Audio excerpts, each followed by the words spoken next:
तो ये है यहाँ का तप्त कुंड भाई, बहुत ही ज़्यादा गर्म हो रहा है। तो सामने है बद्रीनाथ भगवान जी का मंदिर, ये देखो। बद्रीनाथ धाम में थोड़ी देर पहले भीड़ बहुत कम हुई थी, लेकिन फिलहाल जो फिर से वहाँ तक पहुँच गई लाइन। वो श्लोक नंबर 7 में लिखा गया है, यदि ते हिम प्रिय पार्थम बहुनिमान्यु पाहर। छोटा सा टनल है, इसके ऊपर से भी बहुत ज़्यादा लैंडस्लाइड होते रहता है।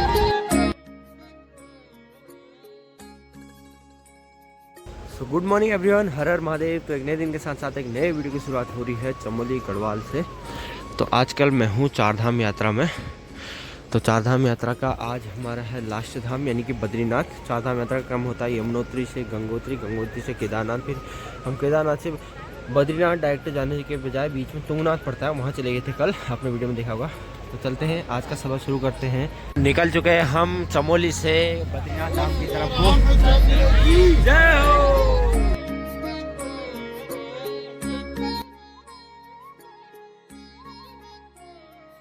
तो खूबसूरत सी वादियों के बीच हम पहुंच गए हैं टंगड़ी, जो कि चमोली में पड़ता है। तो चमोली डिस्ट्रिक्ट में पड़ता है। टोटली कहें तो बद्रीनाथ धाम के रूट में बहुत ज़्यादा ट्रैफिक है भाई। तो प्राइवेट नंबर की गाड़ियां जा रही है बहुत ज़्यादा, और लोकल की हैं कुछ। अब आएगा पागल नाला। पागल नाला जो कि हमेशा पागल रहता है ना, पागल नाला पड़ेगा, मैं आपको दिखाऊंगा। पागल नाले से पहले हमने ले रखा है एक ब्रेक, और सामने है पागल नाला। ये पूरा एरिया को पागल नाला बोला जाता है, यहाँ के एरिया को। और ये तबाही मचा देता है कभी भी। ये देखो भयंकर नाला है भाई। हर हमेशा यहाँ पर बुलडोजर जेसीबी खड़ा रहता है। और अभी यहाँ पर थोड़ा सा रोड बन गई है, ऊपर से आता पूरा, देखो लैंडस्लाइड, देखो ऊपर यहाँ से पूरा लैंडस्लाइड होकर नीचे आता है। तो ये है पागल नाले का एरिया। इस बार बहुत अच्छी रोड बना रखी है यहाँ पर, लेकिन मॉनसून में तो फिर से ख़त्म हो जाती है। बहुत ही बड़ा रिस्क रहता है भाई यहाँ पर हमें इस हिसाब से। तो सामने आ गया है टनल भाई। ये एक छोटा सा टनल है, इसके ऊपर से भी बहुत ज़्यादा लैंडस्लाइड होते रहता है। और अभी इससे भी रास्ता बंद कर दिया भाई। वाह, इसके बाहर से कौन सा रास्ता बना दिया, वर्क इन प्रोग्रेस लिखा है।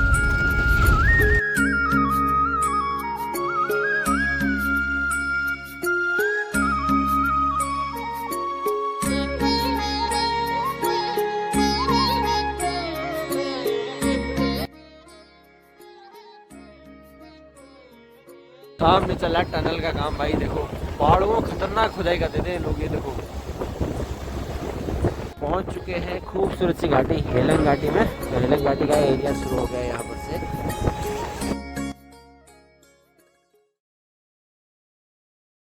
पुल टनल का कार्य बहुत तेजी से चल रहा है उत्तराखंड में भाई इस समय। चारधाम यात्रा भी है और पुल भी चल रही है, काम चल रहे हैं, टनल बन रहे हैं। तो टनल से पहाड़ों को रिस्क तो होता है, लेकिन क्या करें, मजबूरी भी है।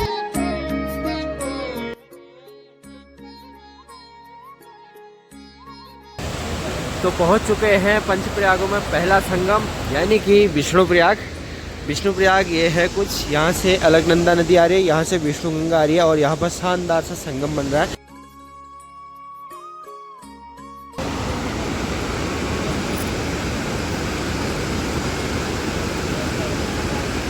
विष्णु गंगा में भी अलकनंदा का फ्लो बहुत ही ज़्यादा है भाई, क्योंकि जैसे जैसे आप बद्रीनाथ धाम की तरफ को बढ़ते हैं तो अलकनंदा का रूप अलग देखने को मिलता है, और नीचे की तरफ को जाओगे तो आपको एक साइलेंट अलकनंदा देखने को मिलेगी।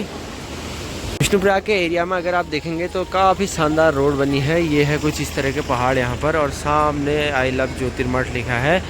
और जोशीमठ का नाम भी हाल ही में बदला गया है, तो इसका नाम ज्योतिर्मठ कर दिया गया है अब। और देखो ये है पीछे हिलंग घाटी की तरफ से आ रही है गाड़ियाँ। हिलंग घाटी भी एक कस्बा है जहाँ से पंचप्रयाग में, पंच केदार में से एक अंतिम केदार, जहाँ पर है भगवान शिव जी की जटाओं की पूजा होती है। वहाँ का एरिया है, मतलब वहाँ के लिए रास्ता जाता है हिलंग घाटी से।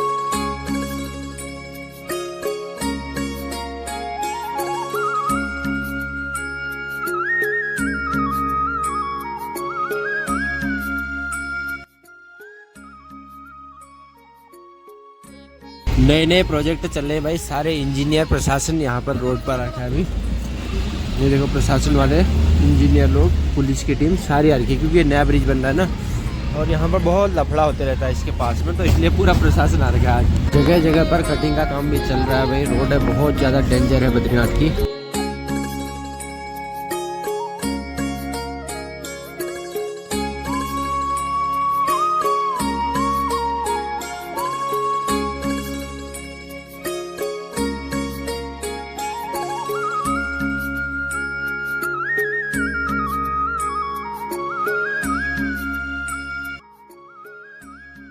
तो पहुंच चुके हैं हम बद्रीनाथ से पहले हनुमान चट्टी पर।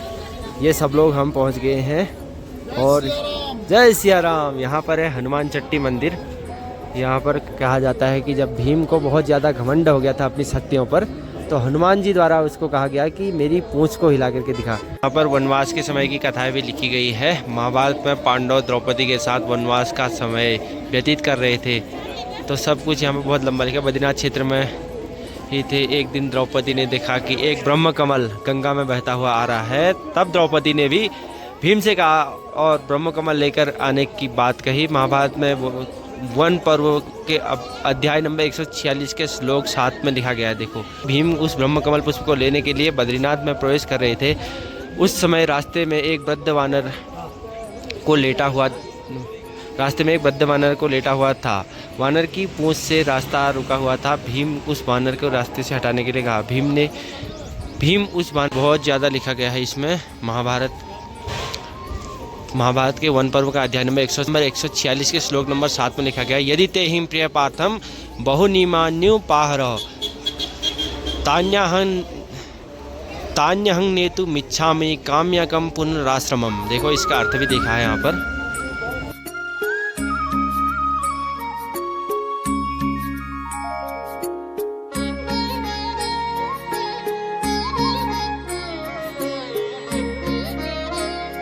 बद्रीनाथ धाम के आसपास बहुत ऊंचे ऊंचे पहाड़ है भाई, बहुत ही ज़्यादा। देखो, बहुत ही ऊंचे ऊंचे पहाड़ यहाँ भी और यहाँ भी, सब जगह पर। देखो, यहाँ भी ये देखो, बहुत ऊंचे ऊंचे पहाड़ देखने को मिलेंगे। और नीचे बसी है खूबसूरत सी घाटी हनुमान चट्टी। सामने है हनुमान चट्टी की पुलिस चौकी यहाँ पर।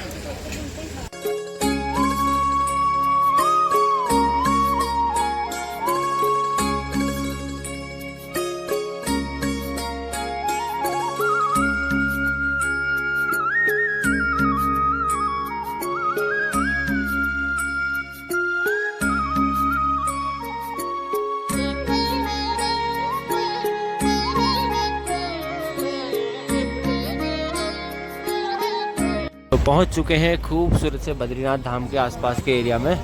नीचे है बद्रीनाथ, ये यहाँ से हल्का सा दिख रहा है जो पीला पीला एरिया है इसके पीछे। तो यहाँ पर कंस्ट्रक्शन अभी भी बहुत तगड़ा चल रहा है। पिछले साल जब मैं आया था उस समय बहुत तगड़ा चल रहा था, जो पूरे पहाड़ खोद रखे हैं यहाँ।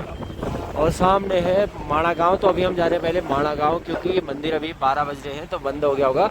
तब तक हम माणा गाँव में घूम आते हैं, फिर उसके बाद मंदिर 4 बजे खुलेगा।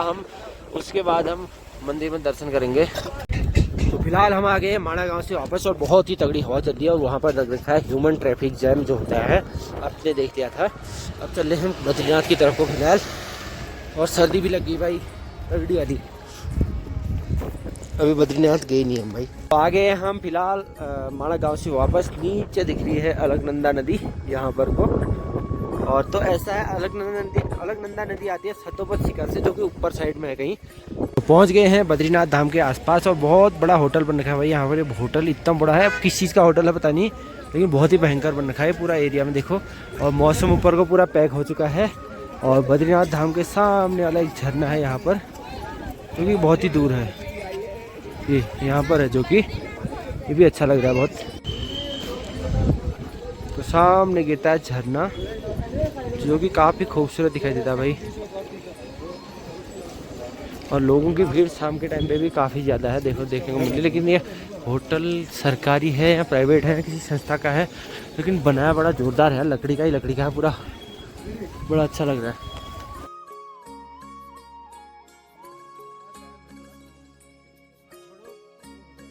तो बद्रीनाथ धाम के आसपास बहुत सारी भीड़ लगी है। ज़्यादातर लोग भगवा वस्त्रों में दिख रहे हैं। काफ़ी साधु सन्यासी लोग भी हैं और नॉर्मल लोग भी काफ़ी भगवा ओढ़ रखे हैं। भैया जी भी आ गए वहाँ से। जय जय जय बद्री विशाल। तो सामने है बद्रीनाथ भगवान जी का मंदिर, ये देखो। और यहाँ पर बह रही है अलकनंदा नदी, जो कि पत्थर के अंदर से भी बह रही है, पत्थर के बाहर से भी। तो यहाँ का ऐसा है हिसाब किताब। तो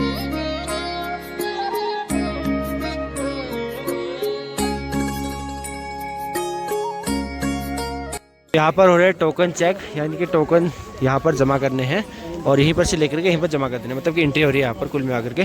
तो चलिए अब चलते हैं हम यहाँ से मंदिर की तरफ को भाई। तो धाम के आसपास उतनी ज़्यादा भीड़ नहीं है भाई। अभी शाम का समय है, लगभग बज रहा है टाइम अभी 5:06 हो रहा है। तो उतनी भीड़ नहीं है मंदिर के यहाँ पर भी वो सामने है मंदिर, और यहाँ पर भी भीड़ नहीं है उतनी ज़्यादा। मंदिर को दिखाता हूँ आपको, ये है मंदिर। तो ये है यहाँ का तप्त कुंड भाई, बहुत ही ज़्यादा गर्म हो रहा है। इतना ज़्यादा गर्म है कि इसमें एक बार पैर डालो तो हाल ख़राब हो जाएगा। देखो इतना ज़्यादा गर्म है। ये भाई ने नहा लिया मज़ा आया।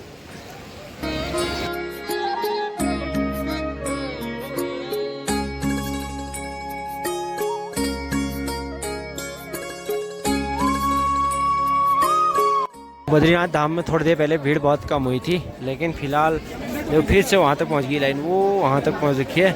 ये लाइन पूरी माणा तक भी पहुँच जाती है कभी कभी, जब ओपनिंग का टाइम होता है ना, पूरी माणा तक भी पहुँच जाती है भाई।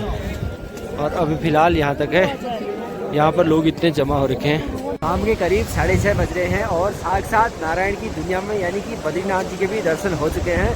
तो इस बार की चारधाम यात्रा कुछ इस तरह से ख़त्म होती है यहाँ पर, मतलब कि बद्रीनाथ जी के धाम में। और अभी सामने की बात करें तो लाइटें खूब जल रही है, नीचे अलकनंदा नदी बह रही है, नीचे कुंड में कई लोग स्नान कर रहे हैं, और इधर साइड के बद्रीनाथ के पहाड़ चमचमा रहे हैं। और इधर देखें तो भगवान बद्रीनाथ जी का मंदिर का जो मुख्य गेट है ये है, और इसके पीछे साइड दूसरा गेट है। तो पिछली बार मैं दर्शन नहीं कर पाया था किसी कारणवश, और इस बार दर्शन हो गए, वो भी 4 धाम के दर्शन हो गए। तो कई सारे लोग यहाँ पर लाइन में लग रखे हैं अभी, मतलब लाइन में भी लगे हैं और साथ में यहाँ पर वो भी कर रहे हैं, मतलब फोटोग्राफी वीडियोग्राफी जो होती है यहाँ पर। मंदिर के अंदर जो है फोटोग्राफी वीडियोग्राफी पूर्णतः बैन है, तो उस चीज़ को आप भी नहीं करें। तो 4 धाम यात्रा कुछ इस प्रकार से संपन्न होती है यहाँ पर।